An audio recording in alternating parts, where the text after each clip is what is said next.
He may even identify himself with it and believe that he is what he appears to be. Welcome to the NCE Study Guide. I created this study guide using ChatGPT and Notebook LM. So think of these modules as AI-powered audio flashcards. Each one of these 20 modules contains 10 mock questions, representing the kind of questions that you might encounter on the National Counseling exam. I created this primarily for myself, and I decided to make these available to anyone else who might benefit from this kind of study aid. But please note, while I have done my best to ensure that these modules align with NCE content, I encourage you to cross-reference them with trusted study guides and resources for the most accurate preparation. These modules are not affiliated with or endorsed by the NBCC or any official licensing board. So, with no further ado, here are your AI study buddies from Notebook LM. Enjoy! Hey everyone, welcome to another deep dive where we're going to tackle Module 17 of our NCE prep materials. We're getting close to the end, huh? Yeah, we're making great progress. This module covers a pretty diverse range of topics: existential therapy, reinforcement schedules, Freud. A little bit of everything, just like the NCE. Exactly. So think of this deep dive as your personalized audio flashcards. Are you ready to test your knowledge? Bring it on. All right, then, let's dive right into question 161. Question 161. What is the primary focus of existential therapy? Is it A, resolving unconscious conflicts, B, addressing freedom, choice, and the search for meaning, C, changing irrational thoughts, or D, exploring early childhood experiences? Okay, so let's unpack these options. When we talk about resolving unconscious conflicts, that's really the heart of psychodynamic therapy, right? Yeah, think like dream analysis, digging deep into the past. Exactly. Now, existential therapy, that's all about choice. B, addressing freedom, choice, and the search for meaning that's much more in line with the existential approach, helping people grapple with the big questions, finding their own path in a sometimes chaotic world. I see. So what about C, changing irrational thoughts?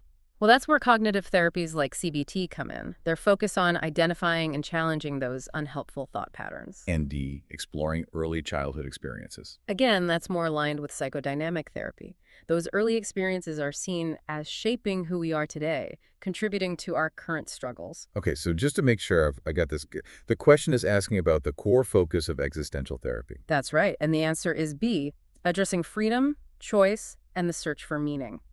Existential therapy is all about helping people confront those existential dilemmas, find their own unique meaning in life. Gotcha. All right, let's move on to question 162. Question 162. Which type of reinforcement schedule involves providing reinforcement after an unpredictable amount of time?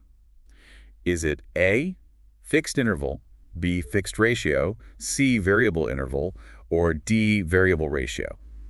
Reinforcement schedules. So a fixed interval schedule, that's like getting paid every 2 weeks no matter how much work you've done. The time interval is fixed. Makes sense. So what about fixed ratio? Fixed ratio is about getting rewarded after a specific number of responses. Think like a frequent flyer program, get a free flight after a certain number of miles. Okay, I'm with you. Now what about variable interval? Now that one's a bit trickier. Variable interval is unpredictable. You never know exactly when the reinforcement will come. Think pop quizzes or checking your email. You might get a bunch of new messages or none at all, but you keep checking anyway. Right, because you never know when that next email is going to pop up. So what about variable ratio? Variable ratio, that's about reinforcement after an unpredictable number of responses. Like slot machines, you might hit the jackpot on your first try, or it might take 100 tries. That unpredictability definitely keeps you hooked. So the question's asking about a reinforcement schedule where the time between rewards is unpredictable. You got it. And the answer is C, variable interval. Just like those surprise pop quizzes or checking your email for that next message. Okay, I think I'm starting to get the hang of this.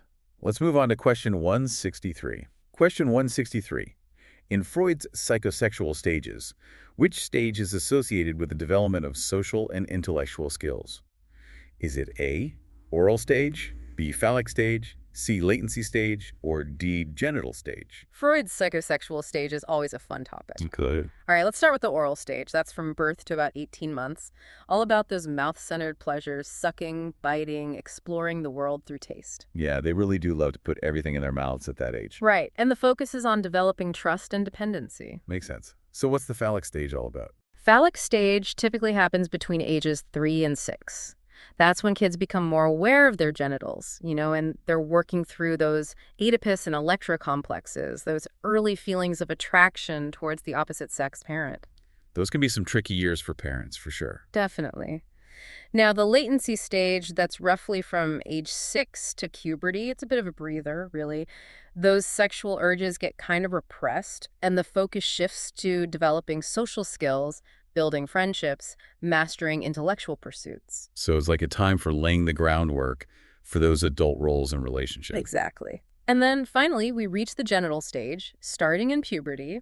That's when those sexual desires reemerge and the focus shifts to mature, intimate relationships. Okay, I think I'm following. So the question was asking which stage is all about developing those social and intellectual skills. Right. And the answer is C, latency stage. It's that time when kids are channeling their energy into learning, forming bonds with their peers, really getting ready for that next chapter in life. So much happens in those early years. It's fascinating. All right, let's tackle question 164. Question 164. What is the primary focus of Bowen's concept of differentiation of self? Is it A, managing conflict within the family, B, balancing emotional independence in connection to others, C, increasing communication skills in family members, or D, reducing stress in enmeshed relationships? Okay, now we're getting into family systems therapy, specifically Bowenian therapy. So differentiation of self, that's a big one in Bowen's theory. Now, while managing conflict within the family is important, it's not the core of differentiation of self. Okay, so what about B, balancing emotional independence in connection to others? That's really the heart of it. Differentiation of self is about being able to maintain your own sense of self, your own values and beliefs while staying connected to your family. It's about being able to be both an individual and a part of a family system. It sounds like a delicate balancing act. It definitely is. And it takes work, but it's so worth it. Now, increasing communication skills in family members, that can be helpful, but it doesn't really define differentiation of self. So it's more about that inner sense of self. Exactly. And while reducing stress in enmeshed relationships is important, differentiation of self is about more than just stress reduction. It's about developing a solid sense of self that allows for healthier relationships, period. I see. So the question's asking about the essence of Bowen's concept of differentiation of self. You got it. And the answer is B, balancing emotional independence and connection to others. It's about finding that sweet spot where you can be true to yourself while maintaining healthy, connected relationships. It's a lifelong journey, I guess. Mm. Okay, let's move on to question 165. Question 165. Which counseling approach uses the ABCDE framework to challenge and reframe irrational beliefs? Is it A, cognitive therapy, B, rational emotive behavior therapy, or REBT, C, Gestalt therapy, or D, solution-focused brief therapy? All right, let's consider these different approaches. Cognitive therapy does focus on thoughts and beliefs, but it doesn't specifically use that ABCDE framework. So it's a broader approach to changing thinking. What about REB? REBT, that's one that's all about identifying and disputing those irrational beliefs that can really mess with our emotions. And yeah, the ABCDE framework, that's its bread and butter. Okay, I remember learning about that in grad school. What about Gestalt therapy? Gestalt therapy is more about present moment awareness, focusing on feelings and promoting self-acceptance. It doesn't directly use that ABCDE framework. I see. So what about solution-focused brief therapy? Solution-focused brief therapy, as the name suggests, is all about looking ahead, identifying goals, and finding solutions, rather than dwelling on the past or those irrational beliefs. It's very action-oriented and future-focused. So it's about moving forward, not getting stuck in those negative thought patterns. Okay, so the question was specifically asking about which therapy uses that ABCDE framework. Exactly. And the answer is B, rational emotive behavior therapy, REBT. It's all about actively challenging those unhelpful beliefs and replacing them with more rational and adaptive ones. It's about taking control of your thoughts and emotions. That makes sense. Okay, on to question 166. Question 166. What is the primary purpose of using an eco-map in counseling? Is it A, to explore a client's unconscious motivations, B, to assess a client's social and environmental connections, C, to identify career interests and goals, or D, to evaluate cognitive functioning? Eco maps are such cool tools. Now, exploring a client's unconscious motivations, that's more in the realm of psychodynamic approaches. Right, like we talked about earlier. Exactly. But an eco map, that's all about relationships and connections. So the answer is B, to assess a client's social and environmental connections. It's a visual way to see how the client is connected to their family, friends, work, community resources, all those systems that influence their life. I can see how that would be really helpful in understanding the client's context. So what about C, identifying career interests and goals? Career stuff, that's important, but it's not what an eco map is designed for. There are other assessments that are better for that. Okay. And D, evaluating cognitive functioning. Cognitive functioning is definitely relevant to a client's overall well-being.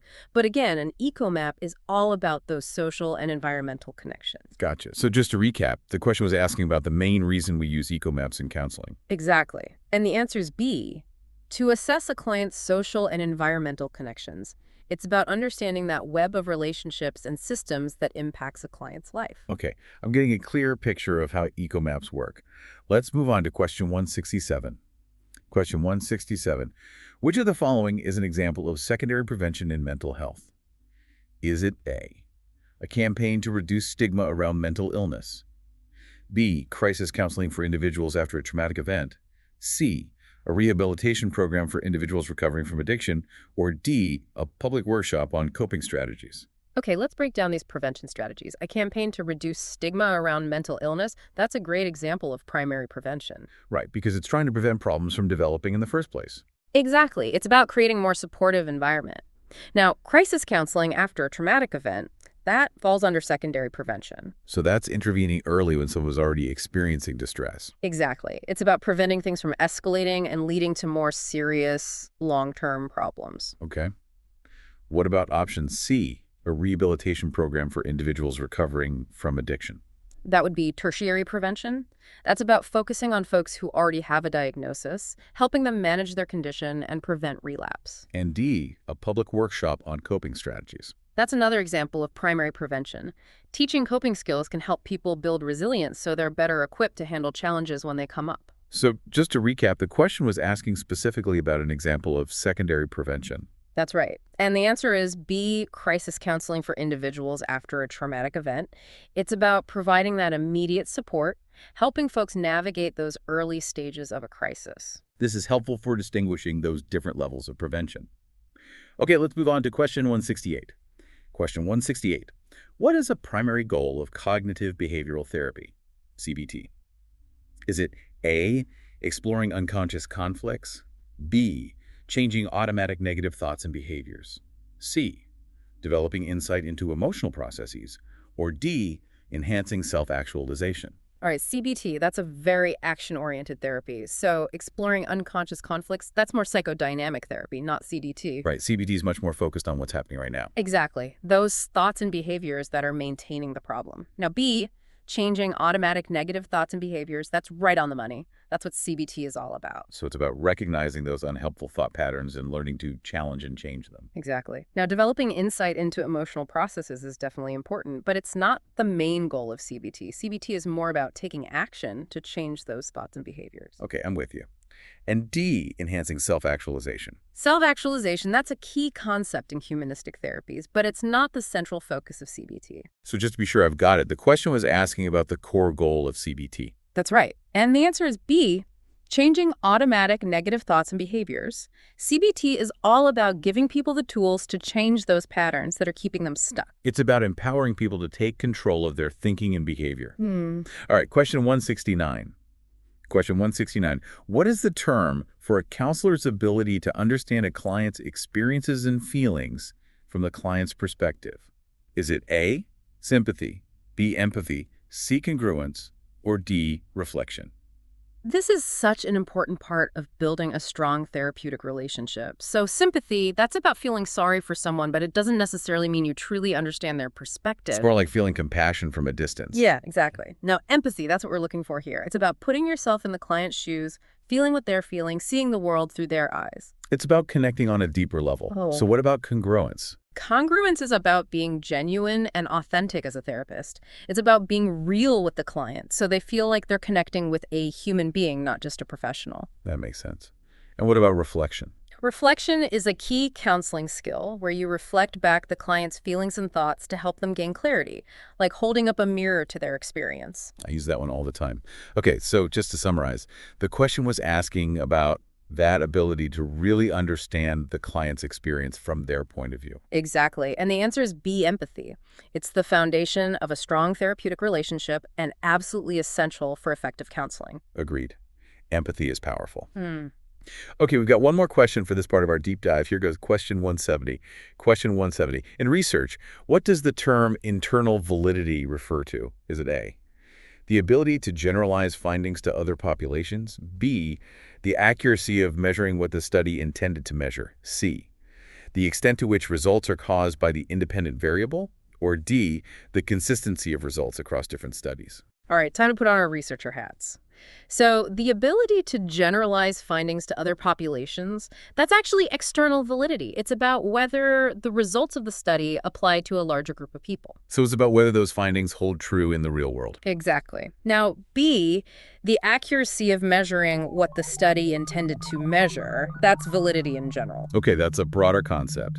So what about C, the extent to which results are caused by the independent variable? That's internal validity right there. It's about making sure that the changes you see in the dependent variable are actually because of what you did with the independent variable, not because of some other factor. So it's about making sure the study is well designed and controlling for those confounding variables. Exactly. Now, D, the consistency of results across different studies, that's reliability. It's about whether you get the same results if you repeat the study. So the question was asking specifically about making sure the study is designed in a way that accurately measures the relationship between the variables. You got it. And the answer is C, the extent to which results are caused by the independent variable. Internal validity is all about making sure your research is rigorous and that your conclusions are sound. My brain is definitely getting a workout today. You're doing great. You're really absorbing all this information. This deep dive has been incredibly helpful. Thanks for breaking it all down for me. You're welcome. It's fun to geek out about counseling and research. Absolutely. And you know what? I feel way more confident about tackling the NCE now. High five. You really crushed it today. You've been an amazing guide through this material. Anytime. It's been a pleasure diving deep with you. For all our listeners out there, remember, this is just one module down. Keep practicing, keep learning, and stay tuned for our next deep dive. We'll be tackling Module 18 and uncovering even more NCE gold. Until then, happy studying. Happy studying. You got this.